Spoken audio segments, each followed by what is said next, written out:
네, 오늘은 이제 43챕터의 내용, 아니다, 42챕터 내용부터 함께 보도록 하겠습니다. 그래서,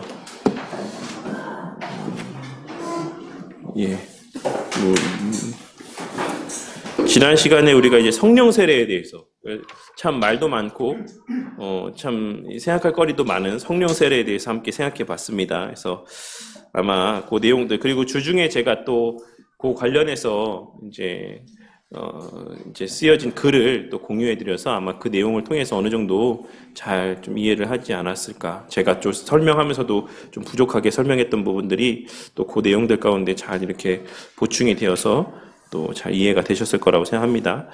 오늘은 이제 42챕터의 위로자이신 성령에 대해서 함께 좀 살펴보도록 할게요. 그래서 이제 내용 보시면 예수님은 돌아가시기 전날에 제자들에게 성령에 대해서 이야기를 해주셨습니다. 내가 아버지께 구하겠으니 그가 또 다른 보혜사를 너희에게 주사라고 말씀하신 것을 확인할 수가 있죠. 여기서 예수님께서 말씀하실 때 또 다른 보혜사라고 말씀하셨습니다. 이 말씀을 통해서 여기서 스프롤 목사님이 말씀하고 있는 것처럼 성령 하나님 이전에 보혜사가 또 있다 라고 하는 의미가 이제 여기에 내포되어 있는 거죠. 또 다른 보혜사라고 말씀하셨으니까. 그리고 우리는 그 보혜사가 누구라고 알고 있습니까? 예수님이라고 알고 있습니다. 그래서 예수님께서 이 보혜사의 역할들을 감당하시고 나서 그 다음에 이제 예수님이 보내주신 성령 하나님께서 예수님의 그 사역들을 또 계속해서 감당하신다라고 하는 것을 우리가 확인할 수가 있는 것입니다. 기록된 말씀을 통해. 그런데 이제 한글로 번역되어 있는 이 보혜사라고 하는 이 번역된 표현은 물론 참 잘된 번역이긴 하지만 여기에는 좀 그 의미들이 완전하게 또 다 담겨져 있진 않기도 합니다. 그래서 보혜사라는 이름은 이제 위로자라는 의미를 담고 있기도 해요. 그래서 루터 성경이나 킹 제임스 버전에서는 위로자라는 이름으로 번역이 돼 있어요. 그러니까 우리말 성경에는 이것이 다 보혜사라고 번역돼 있잖아요. 이 똑같은 부분이 루터 성경이나 킹 제임스 버전에는 위로자라는 의미의 번역으로 되어 있고, 그 다음에 NIV 성경에는 상담자라고 번역되어 있습니다. NIV 성경에는. 그리고 NASB 성경에는 이게 돕는 자라고 번역이 되어 있어요. 근데 왜 성경마다 이 표현들이 다 다르게 번역되어 있냐? 근데 이 표현 자체가 그런 여러 가지 의미들이 담겨져 있기 때문에 그렇습니다. 그래서 여러 가지의 이런 역할들을 다 감당한다라고 하는 의미에서 우리는 이제 보혜사라고 되어 있지만 이제 여기에는 이런 여러 가지 의미들이 담겨 있다라고 하는 것을 또 함께 좀 기억을 해 두시면 좋을 것 같아요. 그래서 보혜사란 위로자 혹은 상담자로 번역이 되는 말로 헬라어 파라클레테 에서 유래된 표현이라고 할 수 있습니다. 나의 자녀들아, 내가 이것을 너희에게 쓰면 너희로 죄를 범하지 않게 하려 함이라. 만일 누가 죄를 범하여도 아버지 앞에서 우리에게 대언자가 있으니 곧 의로우신 예수 그리스도시라. 여기서 우리는 대언자라고 번역이 되어 있는데 이것이 또 이제 똑같은 표현의 다른 번역이라고 할 수가 있는 거예요. 여기서 이제 파라클레테라고 하는 표현이 똑같이 사용이 되고 있습니다. 그래서 이것을 우리가 그러한 의미라고 해석을 할 수가 있습니다. 여기서 예수님에게 주어진 대언자라는 호칭은 헬라어의 다른 번역본에 파라클레테라고 되어 있습니다. 즉 예수님의 첫 번째 보혜사, 예수님이 첫 번째 보혜사라는 뜻이다. 그래서 앞서 했던 말입니다. 예수님께서 또 다른 보혜사를 보내줄 건데 그럼 이전의 보혜사는 누구냐? 라고 했을 때 예수님께서 이제 그 보혜사였다라고 하는 사실을 요한 1서에서 말씀하고 있다. 이것을 근거로 생각해 봤을 때 예수님이 첫 번째 보혜사였고 성령 하나님은 두 번째 다른 보혜사다. 이렇게 지금 논지를 전개해 나아가고 있는 겁니다. 그래서 이 내용에 대해서 나눠드린 유인물을 한번 잠깐 보고 이어서 살펴보자면, 자, 여기 나눠드린 유인물에서 이제 요한복음 14장 16절에서 예수님께서 하신 이 말씀의 의미에 대한 이제 주석의 내용들을 한번 좀 보도록 하겠습니다. 그래서 칼빈 주석에는 이 내용이 뭐라고 기록이 되어 있냐면 여기서 보혜사가 그리스도와 성령 모두에게 적용되어지고 있다. 그런데 양자의 임무가 그들의 보호를 통해서 우리를 권면하고 인도하는 것이다라는 점을 생각하면 당연하다. 그리스도께서는 그가 이 세상에 살고 있는 동안에는 자신이 백성에 대한 보호자였으나 후에는 그들을 성령 하나님의 보호와 지배에 위탁하셨다. 그럼 오늘날 우리는 더 이상 그리스도의 보호 아래 있지 않은가? 라고 누군가 질문한다라고 한다면 대답은 간단하다.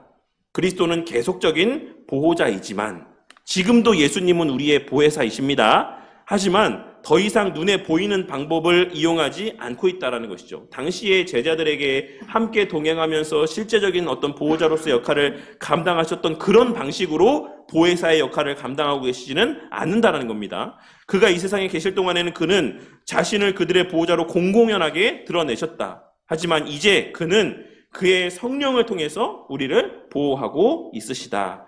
그리스도께서 성령을 가리켜 다른 보혜사라고 부르시는 것은 우리가 각각에게서 받는 축복이 다르기 때문이다.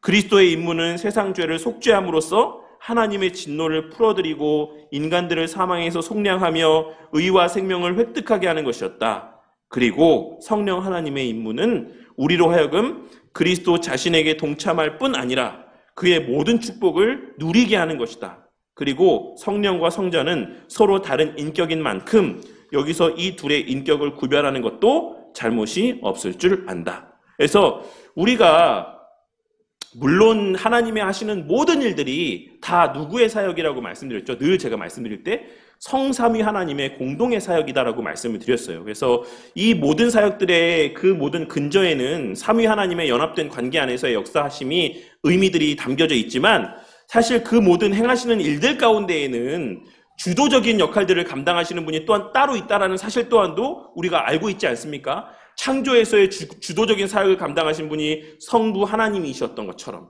그리고 대속의 사역을 완성하시는 일들의 주도적인 사역을 성자 예수님께서 감당하셨던 것처럼 이제 성령 하나님도 이제 예수님께서 이루신 그 구원이 우리에게 적용되어지게 하는 측면에서의 또한 보혜사의 사역을 계속해서 감당하고 계시다. 이런 측면에서 예수님과 성령 하나님의 사역을 구별하는 것도 그게 크게 잘못된 주장은 아니다라고 이렇게 칼빈 선생님이 이야기하고 있는 겁니다. 그리고 이제 WBC 주석에서는 뭐라고 이야기하고 있냐면 보혜사라는 용어는 옆에 불리어진 자와 동일한 뜻을 지닌다.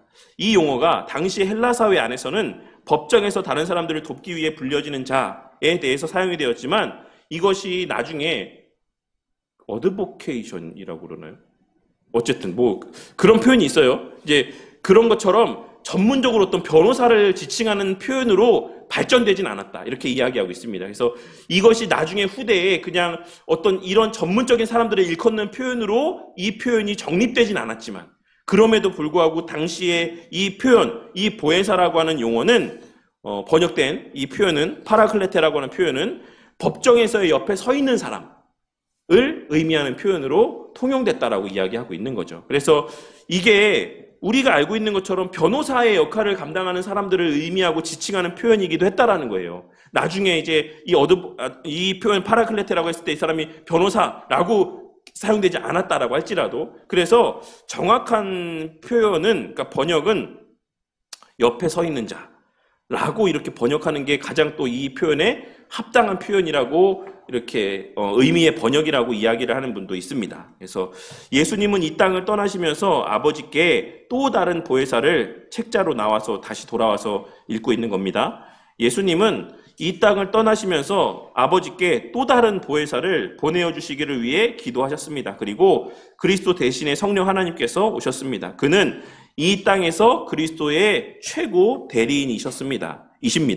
고대에는 파라클레테가 법정에서 도움을 주도록 소환된 사람이었습니다. 아까 WBC 주석에서 말씀하고 있는 그 내용들을 지금 스프로 목사님이 이야기하고 있는 겁니다.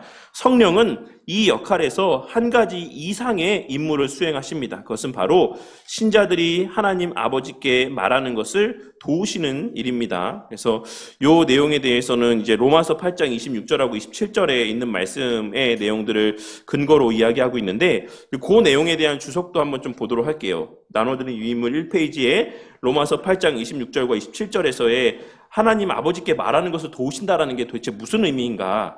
WBC 주석에서는 바울은 단순히 외적인 유혹에 대한 신자들의 노출이나 그와 같은 유혹에 대한 신자들의 기도하지 못함을 고려하고 있는 것만이 아니라 이것도 고려하고 있는 것은 맞다라는 겁니다. 우리가 여러 유혹 때문에 기도하지 못하는 것, 여기서부터 우리를 도와주실 것이다. 기도할 수 있도록 보호해 주실 것이다. 이런 의미를 담고 있는 것이기도 하지만 신자가 여전히 갖고 있는 전체적인 인간의 상태, 몸의 부패성이나 육신의 도태 이런 것들을 고려함 가운데 기도의 무능력에 대해서 지금 이야기를 하고 있는 것이다. 이것을 성령 하나님께서 보완해 주실 것이다 라고 하는 것을 말씀하고 있는 것이에요. 그래서 우리가 기도를 아예 하지 못할 때도 있잖아요.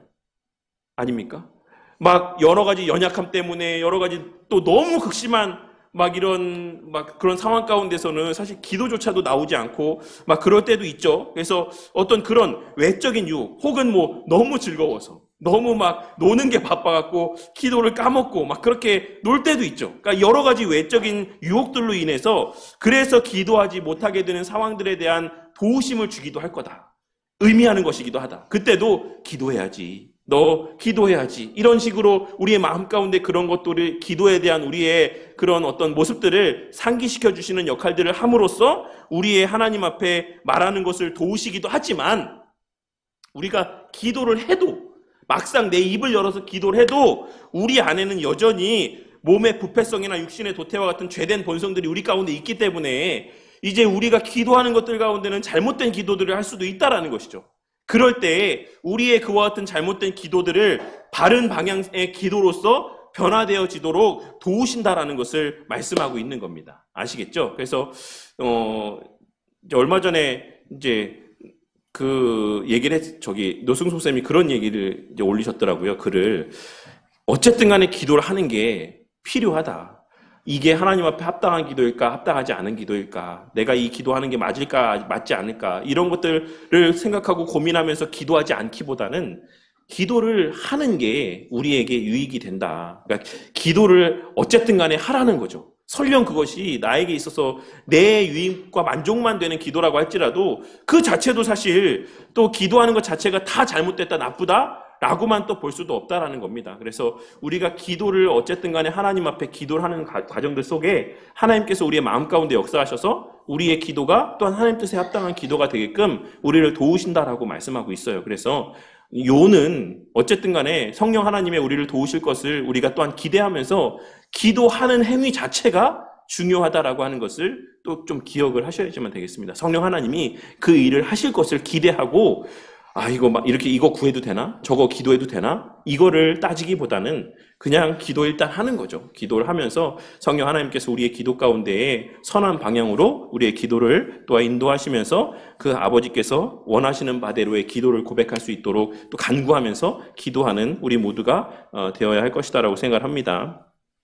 그래서 또 존 머레이 목사님은 또 뭐라고 이야기하고 있냐면 성령은 그가 위해서 간구하려는 대상의 마음을 통해서 하나님께 탄식의 형태로 간구하신다. 그러므로 우리는 성령께서 이러한 일을 하실 때에 심령의 예민한 감각으로 성령의 이러한 탄식과 간구에 동참하여 하나님께 나아가야지만 된다. 그래서 우리의 기도하는 가운데에 하나님께서 또한 우리에게 주시는 성령 하나님께서 주시는 감동들이 있고 그런 것들 가운데 우리가 민감하게 또한 반응할 수 있어야지만 된다라는 사실을 말씀하고 있는 것입니다. 네, 그래서 여기에는 이제 우리가 가만히 있어도 그냥 하나님께서 기도하게 하신다라는 것을 의미하는 것은 아니에요. 그래서 우리의 마음 가운데에서 그런 마음들을 주신다라는 것이고 또 기도할 때 우리의 방향을 바로 잡아주신다. 우리의 행위적인 측면에 있어서의 말씀의 의미들이 담겨져 있다라고 하는 것을 간과해서는 안 되겠습니다. 그래서 늘 우리의 신앙 가운데는 능동적인 측면과 수동적인 측면이 있어요. 항상 이렇게 함께 어우러져 있음을 기억하고 하나님의 절대 주권이라고 하는 것을 늘 이야기하면서 내 할 바에 대해서는 무관심하거나 혹은 내 어떤 할 바에 대한 것만 지나치게 관심을 가짐으로써 하나님의 행하시는 일들을 간과하거나 이렇게 우리가 균형 잡히지 못한 신앙의 삶을 살아서는 안 된다라는 것입니다. 주권은 하나님께 있되 그것이 통해 이루어지는 것은 우리를 통해서 이루게 하신다라고 하는 것, 우리의 마음 가운데 소원을 품게 하시고 그것을 행하게 하신다라고 하는 것, 그리고 그 행할 때 그것을 도우신다라고 하는 것, 그거를 우리가 기억해야지만 된다라는 것입니다. 또 두 번째로 성령은 신자들이 세상을 향해 말하는 것도 도우신다. 그는 우리가 갈등에 직면했을 때 마가복음 13장 11절에서 예수님께서 약속하셨던 것처럼 우리를 위해서 말씀하신다 라고 말씀하고 있습니다. 그래서 이 내용에 대해서 또 이제 주석의 내용을 좀 참고해 보자면 성령에 충만하여 나눠드린 유인물 맨 마지막 부분입니다. 첫 페이지에 성령에 충만하여 말한 예로는 사도행전 2장 4절이나 4장 8절이나 31절이나 13장 9절 등에 기록이 되어 있습니다. 의인들이 진리를 선포할 때 하나님께서 도우신다라고 하는 믿음은 고대의 지혜서인 아이카르라고 하는 책이 있다라고 합니다. 그래서 이 아이카르라는 책이 뭐에 되게 그 원형이라고 했는데 죄송합니다. 저 어제 읽었는데 까먹었어요. 이럴 줄 알았으면 여기다 써놨어야 되는데. 어쨌든 그 고대의 유명한 어떤 책에 이렇게 기초가 되었던 책이라고 할 정도로 아이카르라고 하는 이 지혜서가 있는데 거기에 이런 말이 써 있다고 합니다.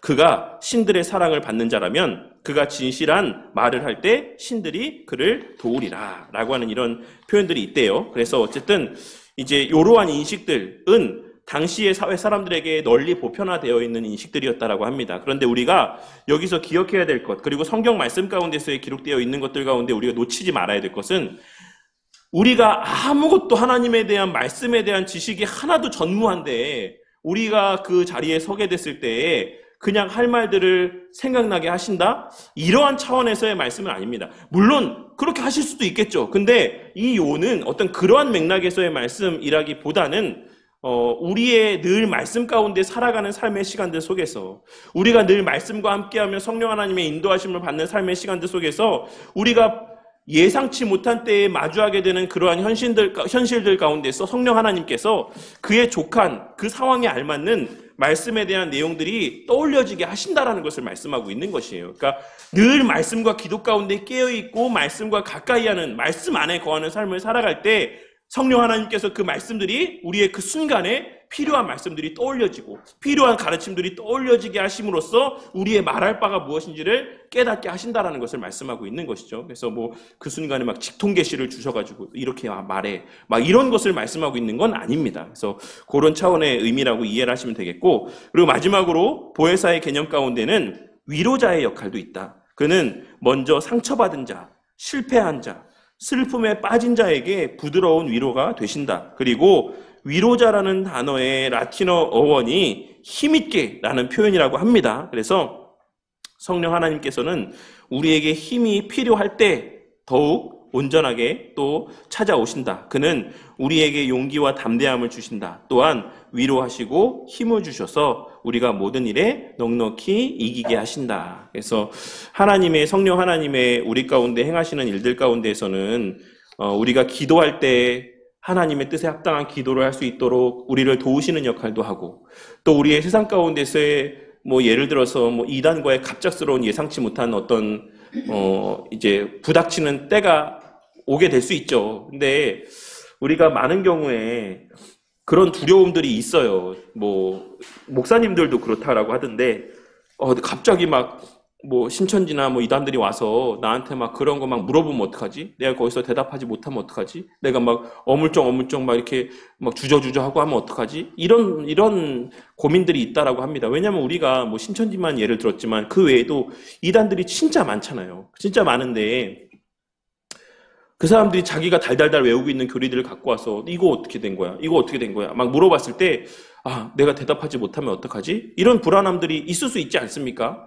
그러할 때에도 우리가 늘 바른 교리와 바른 말씀 가운데 거할 때에 딱 그 사람들을 대상으로 해서 우리가 그것을 배운 게 아니다라고 할지라도 그러한 그 사람들의 말들을 했을 때에 우리에게 떠올려지게 하시는 하나님의 은혜들이 있습니다. 하나님의 이름이 오용되지 않고 악용되지 않게 하시기 위한 하나님 자신의 우리 가운데 베풀어 주시는 은혜들이 있을 거라고 생각해요. 저도 사실 그런 경험들이 몇 번 있거든요. 그래서 그렇게 제가 지금 또 생각하면 어떻게 내가 그렇게 대답했을까라고 싶은데 그냥 그 당시에 그 상황 가운데에 그냥 말씀들이 그 평소에 읽었던 또 설교했던 또 함께 나눴던 그런 말씀들이 떠올려져서 이러이러한 말씀들이 있지 않느냐, 이런 말씀들을 생각해보면 그게 또 틀리지 않느냐라고 이렇게 대답하게 될 때가 있었습니다. 그래서 이러한 것을 또한 말씀하고 있는 것이다 라고 하는 것을 또 기억하시고, 무엇보다 성령 하나님의 우리 안에서 행하시는 일들 가운데 하나가 위로의 역할이라고 하는 것을 늘 기억하시고, 또 그러한 하나님의 주시는 위로가 또 우리의 마음 가운데에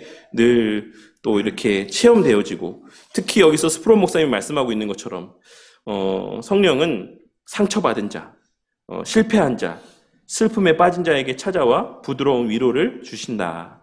우리에게 힘이 필요할 때 더욱 실제적으로 다가오신다.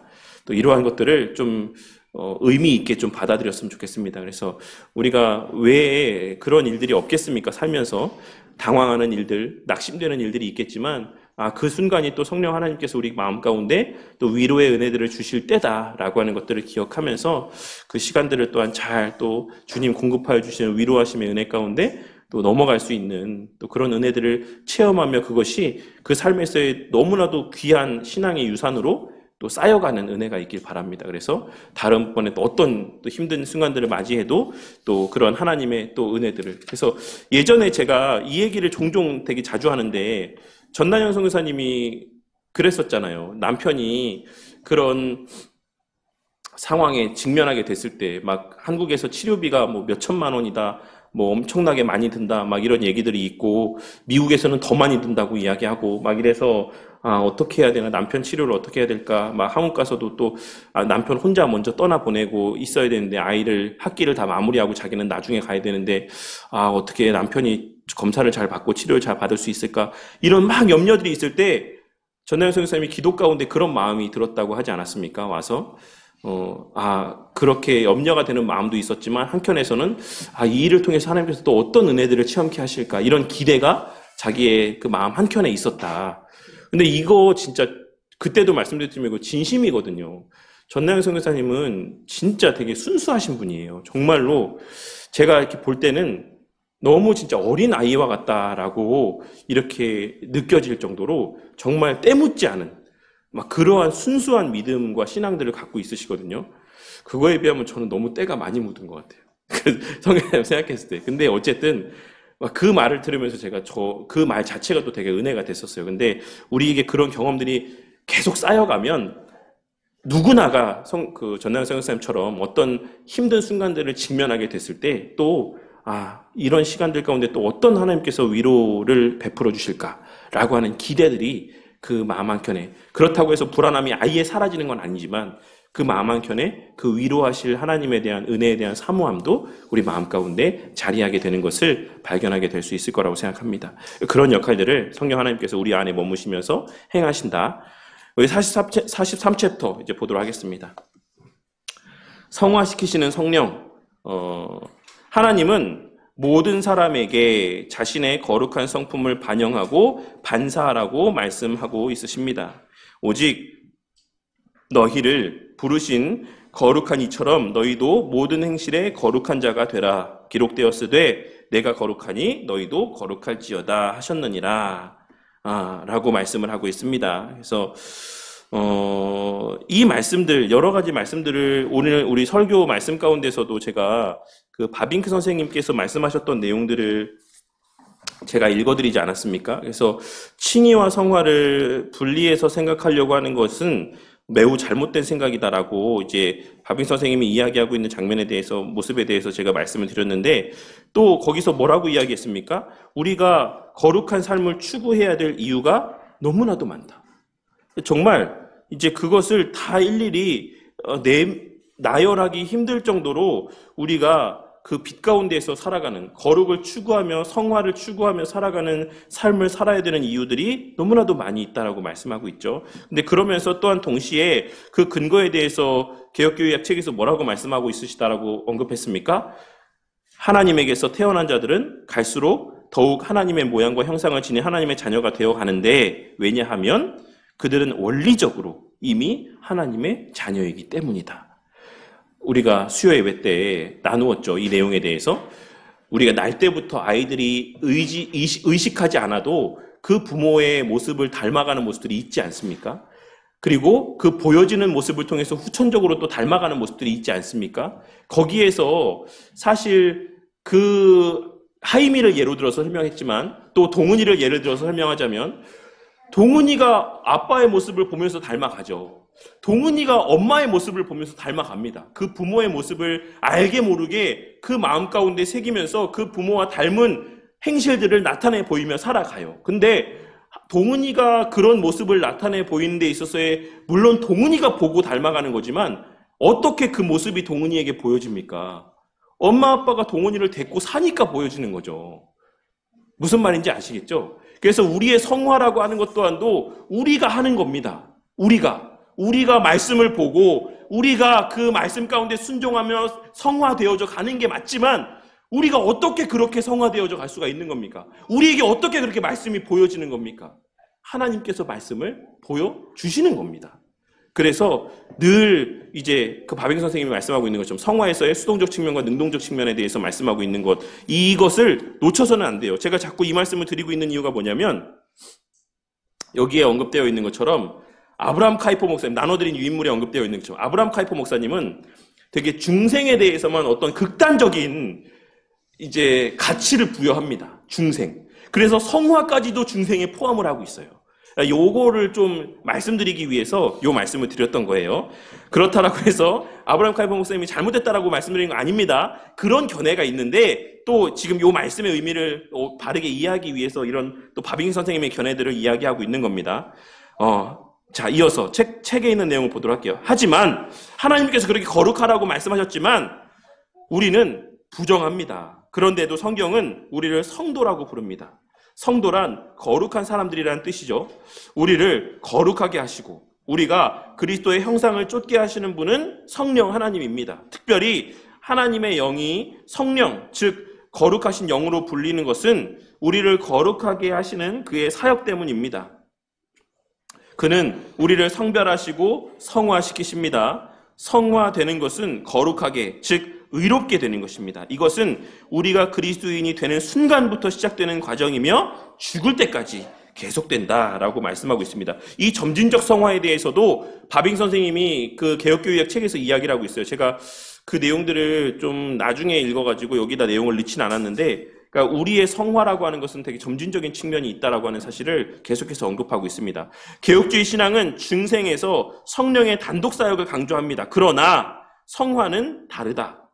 우리의 성화는 협력하는 사역이다라고 할 수 있습니다. 우리는 성령과 함께 일하여 성화에 이르러야 한다. 하지만 중요한 것이 뭐다? 성화하게 하시는 또 그 모든 배경의 원인자는 누구다? 하나님이시다. 이것을 우리는 잊어서는 안 됩니다. 그래서 반드시 성화하게 하시는 거죠. 반드시. 근데 그 성화를 우리를 통해 이루게 하시는 겁니다. 바울은 빌립보 교회에 보내는 편지에서 이러한 생각을 다음과 같이 표현했습니다. 그러므로 나의 사랑하는 자들아, 너희가 나 있을 때뿐 아니라 더욱 지금 나 없을 때에도 항상 복종하여 두렵고 떨림으로 너희 구원을 이루라. 너희 안에서 행하시는 이는 하나님이시니 자기의 기쁘신 뜻을 위하여 너희에게 소원을 두고 행하게 하시나니 라고 말씀하고 있습니다.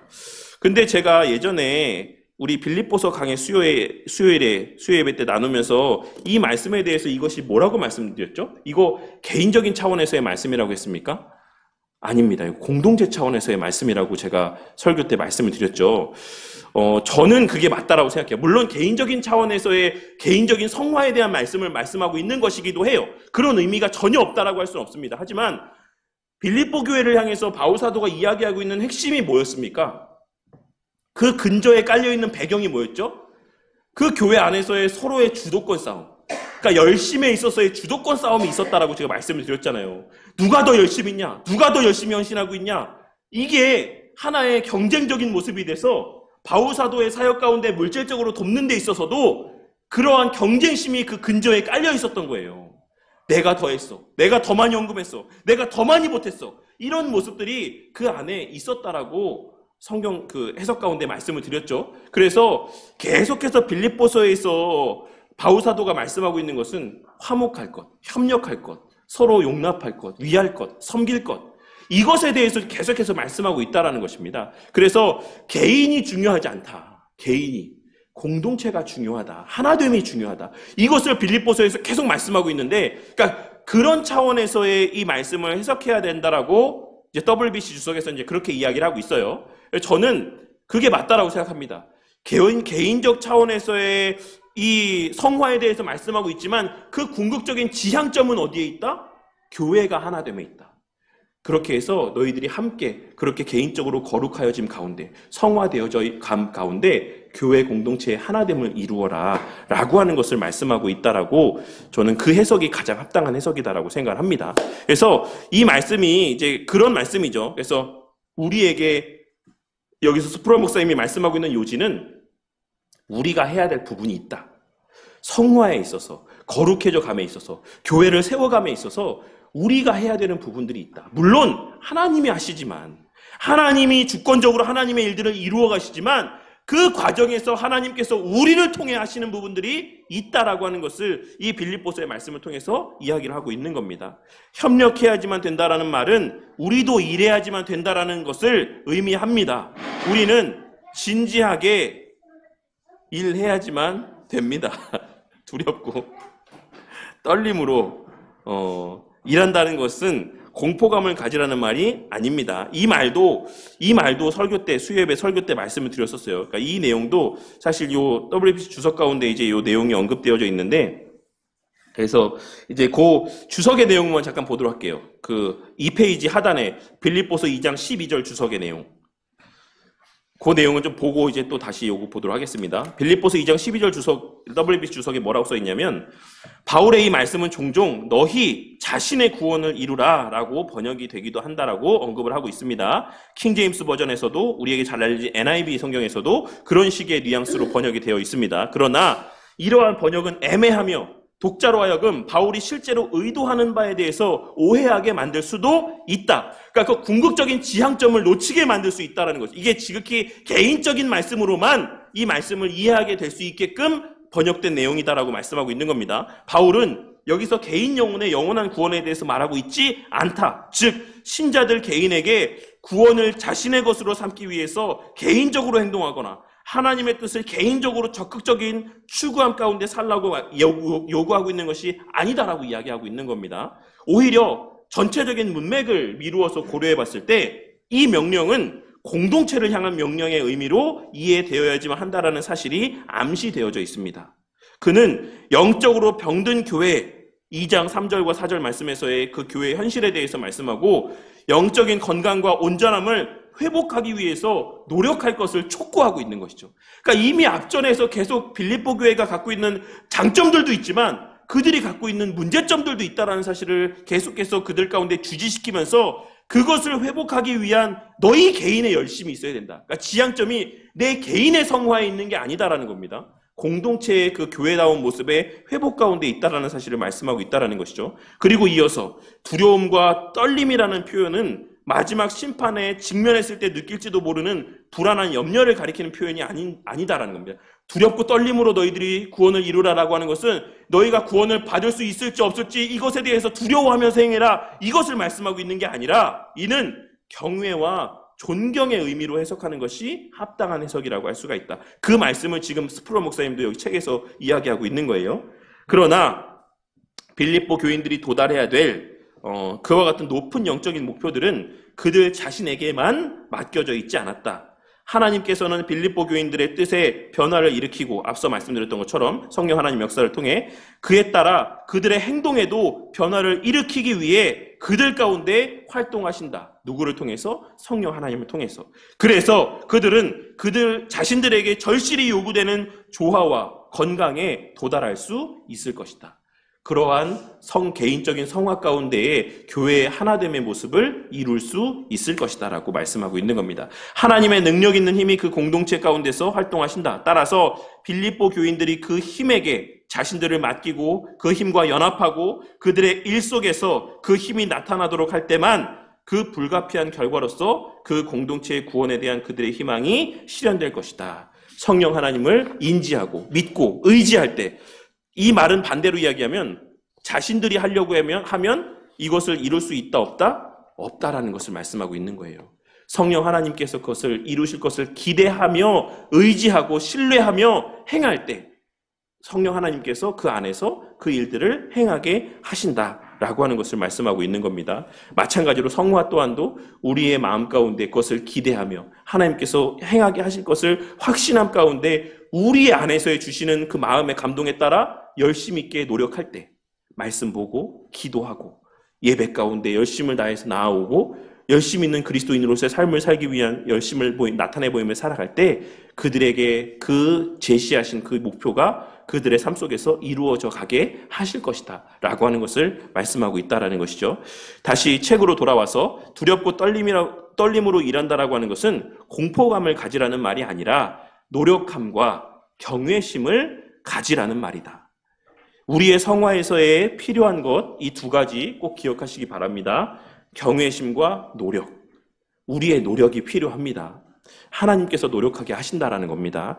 우리가 이 일을 혼자 하도록 내버려지지 않는다라는 사실이 우리에게 위로가 됩니다. 하나님은 우리 안에서 일하시며 우리의 성화를 이루신다. 사실 이 내용들 전부 다 WBC 주석에 있는 내용들과 동일한 내용이라고 생각이 되시죠? 네, 그 내용들과 같은 말씀을 하고 있는 겁니다. 성령은 신자 속에 내주하시며 보다 의로운 삶과 마음을 일으키신다. 그러나 사람을 성화시키는 것이지 피조물을 신격화하시는 것이 아니다. 성령은 인간으로서의 우리의 정체성을 파괴시키시지 않는다.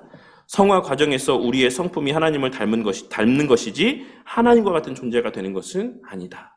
라고 하는 것 또한도 우리가 잊어서는 안 될 것입니다. 그래서 하나님은 우리에게 하나님의 거룩하심을 반사하라고 이야기합니다. 그래서 하나님께 영광을 돌린다라는 표현이 결국에는 어떤 표현이다라고 말씀을 드렸죠? 하나님께 영광 돌린다라고 하는 것은 하나님의 영광을 반사하는 겁니다. 그래서 하나님의 영광이 우리 가운데 비춰진 것 그대로 우리에게 보여지는 모습 그대로 우리 또한 그 본바대로 똑같이 행동하는 것, 그것을 하나님께 영광 돌린다라는 표현이지 하나님의 영광을 우리가 없는 영광을 채워넣거나 더하는 것은 아니다라고 할 수 있습니다.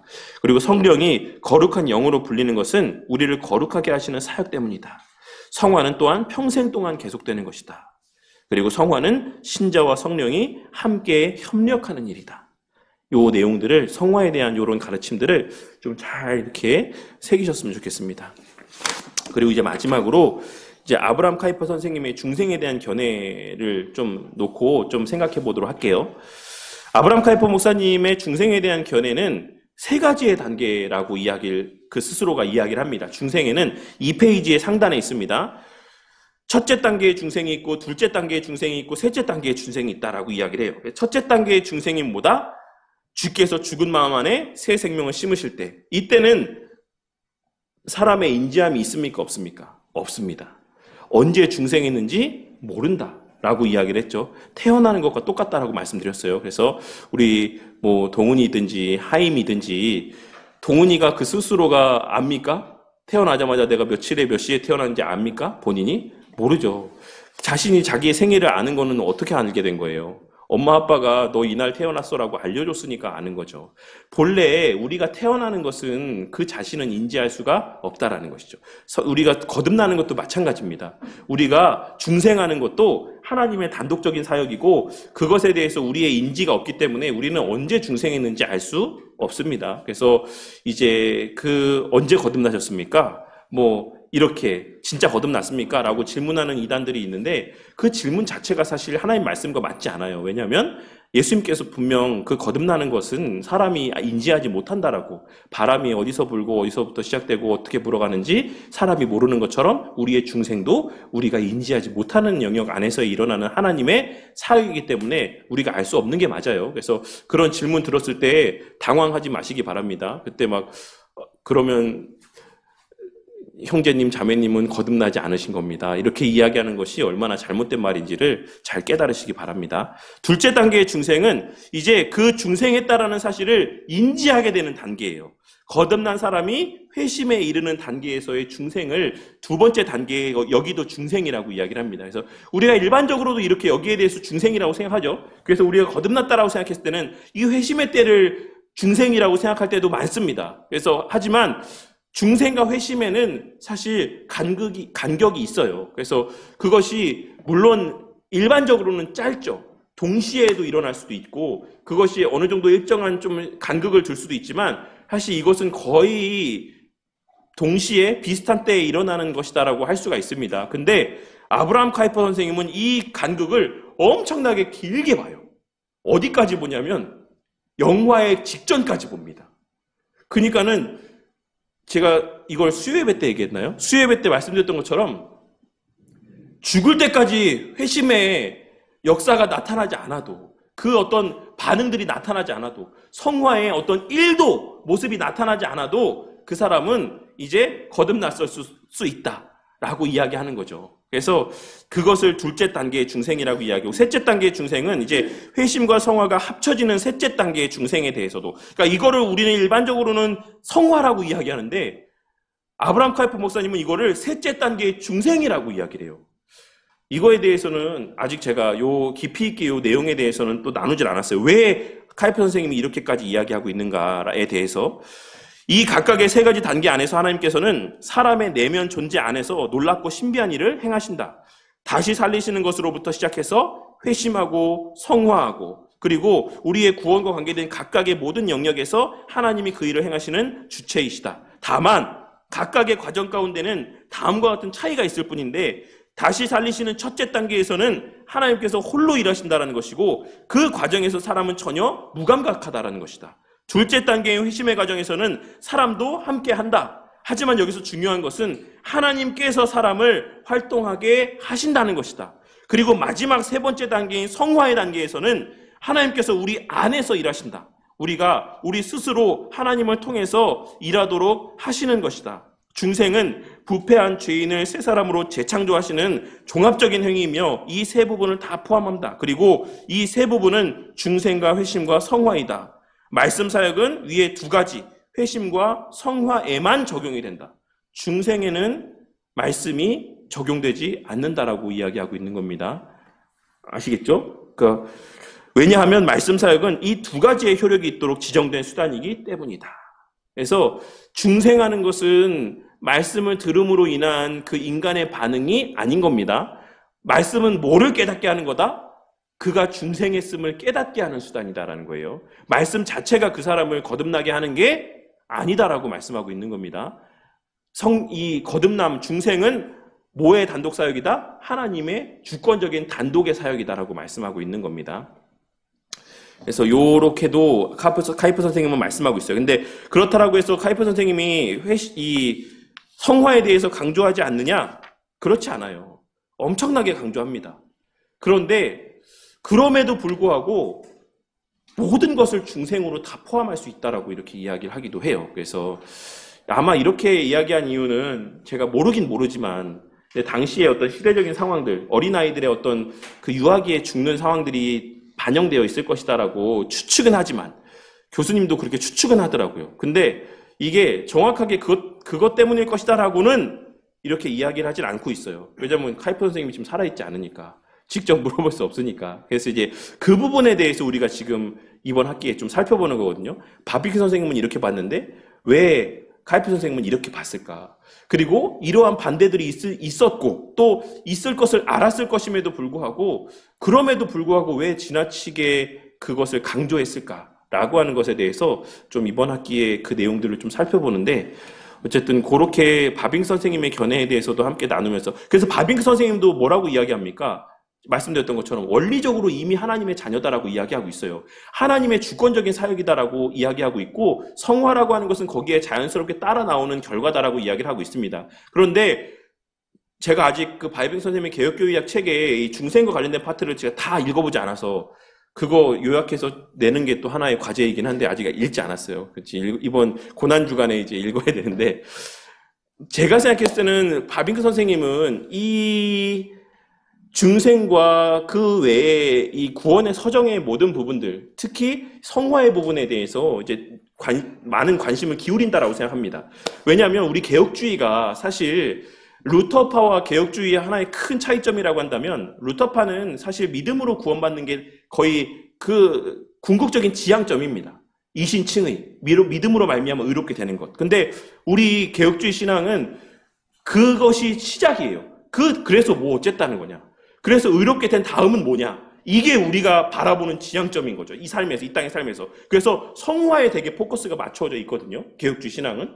그러니까 그런 면에서 이제 바빙 선생님도 그런 측면에서의 우리의 거듭나는 것, 모든 것이 다 하나님의 주권적 사역이지만, 그럼에도 불구하고 이 성화라고 하는 것에 대해서 우리가 간구할 수 없고 이것에 대한 열심이 없을 수 없다라고 하는 것을 좀 강조하고 있는가 하면, 카이프 선생님은 이 중생, 하나님의 단독 사역에 되게 좀 더 그 가치를 좀 더 크게 부여하고 있는 것이 아닌가 그런 생각을 해보긴 합니다. 근데 어쨌든 중생이라고 하는 것은 하나님의 단독인 사역이지만 그 하나님께서 카이프 선생님이 말씀하셨던 것처럼 똑같이 이제 우리 안에서 그 일을 행하게 하시는 것이 성화다. 성화는 필연적으로 우리의 삶 가운데 일어날 수밖에 없는 일이다. 성령 하나님께서 우리 가운데 내주하시고 또한 우리가 원리적으로 이미 하나님의 자녀이기 때문에 우리의 삶에서는 그러한 모습이 나타나지 않을 수 없다. 그래서 야고보서의 말씀 가운데 행함이 없는 믿음이 죽은 믿음이다라고 하는 것은 행위 구원론적인 말씀을 하고 있는 것이 아니라 구원인으로서의 필연적으로 발현되어질 수밖에 없는 모습을 전제하고 하시는 말씀이다. 그래서 하나님께서 하시는 일이기 때문에 인간이 그것에 대해서 또한 거부할 수도 없다라는 것입니다. 엄밀한 의미에서는. 그래서 성화의 열매가 없으면 사실 그러니까 구원받지 않은 거라고 봐도 무방하다라고 하는 결론에까지도 다다를 수가 있다라는 거예요. 그래서 하지만 카이프 목사님은 아니다. 그렇지 않아도 회심의 어떤 증거가 없어도 구원받을 수 있다. 그러니까 그 대상을 우리가 부인하지 않는다라고 했죠. 웨스트민스터 신앙고백서에서의 그 유아기에 영아기에 죽은 아이들에게 향한 성령 하나님의 은밀한 역사를 우리도 인정합니다. 근데 그게 아주 제한되어 있어요. 근데 그러니까 아주 특별한 사유에 있는 사람들, 그러니까 뭐 지적으로 장애가 있거나 아주 영아기에 죽었거나 이런 어떤 소수의 어떤 이 케이스에만 국한되어서 이걸 적용하는데 카이퍼 목사님은 그걸 더 넓게도 적용한다라는 차이가 좀 있다라는 겁니다. 누가 아니라고 할 수 있냐? 그 사람이 고백하지 않았다라고 해서 누가 그 사람이 거듭나지 않았다라고 이야기할 수 있냐? 이런 거죠. 그래서 제가 말씀드렸던 것처럼 우리가 더 생각해 봐야 되는 것은 그러면 아브라함 카이퍼 선생님이 갖고 있는 언약에 대한 인식은 어떤가? 그러면 아브라함 카이퍼 선생님은 누구를 택자라고 여기는가? 누구를 언약의 당사자로 보는가? 이거에 대한 좀 깊이 있는 생각함이 좀 필요할 것 같습니다. 그래서 이 내용을 제가 수요예배 때도 말씀드렸던 것처럼 질문했는데 답을 얻지 못했어요. 제대로. 그래서 이 내용은 또 나중에 배우는 대로 제가 또 와서 다시 또 이 내용에 대해서 설명을 좀 드리도록 하겠습니다. 어떤 연유에서 이렇게 말씀하셨는지. 네, 여기까지 하고 마치도록 하겠습니다. 제가 기도하고 마치겠습니다. 하나님 감사합니다. 또 부족한 종이 또 월요일마다 또 학교에 가서 또 배우고 있는 내용들과 함께 또 우리가 오후마다 나누고 있는 내용들의 또 그런 다루어지는 주제들을 함께 연관지어서 살펴보는 가운데 있습니다. 아직 또 모르는 것도 많고 또 부족한 점들도 많아서 우리 성도님들이 갖고 있는 그 모든 질문의 거리들, 의문의 거리들의 가운데 다 답할 수는 없을지라도 계속해서 배우기에 힘쓰며 또 이렇게 또 과제로 제시되어져 있는 또 여러 또 신앙에 유익이 되는 책들을 또 열심히 읽어서 이러한 또 오후 시간에 우리가 함께 신학적인 주제에 대해서 함께 나눌 때 좀 더 풍성한 또 하나님에 대한 지식들을 또 전하고 나눌 수 있도록 은혜를 베풀어 주시옵소서. 주님, 하나님께서 우리를 중생케 하시고 하나님께서 우리를 회심케 하시고 하나님께서 우리를 성화케 하십니다. 하지만 주님, 그 과정 속에서 우리를 통해서 성화되어져 가게 하시도록 성령 하나님께서 우리 안에서 일하신다라는 사실을 늘 인지하고 살아가는 저와 우리 모두가 되기를 바랍니다.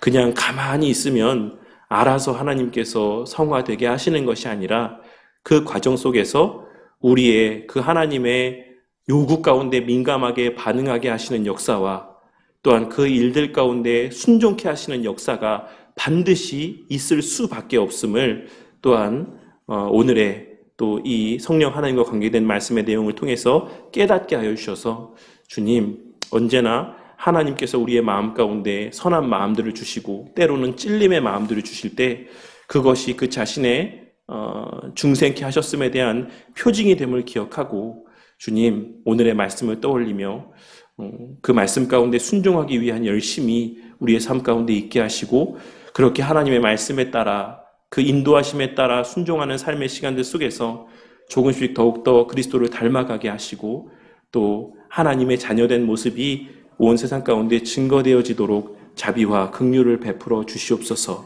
무엇보다 성령 하나님께서 또 위로자의 역할을 감당하신다라고 또 말씀하셨습니다.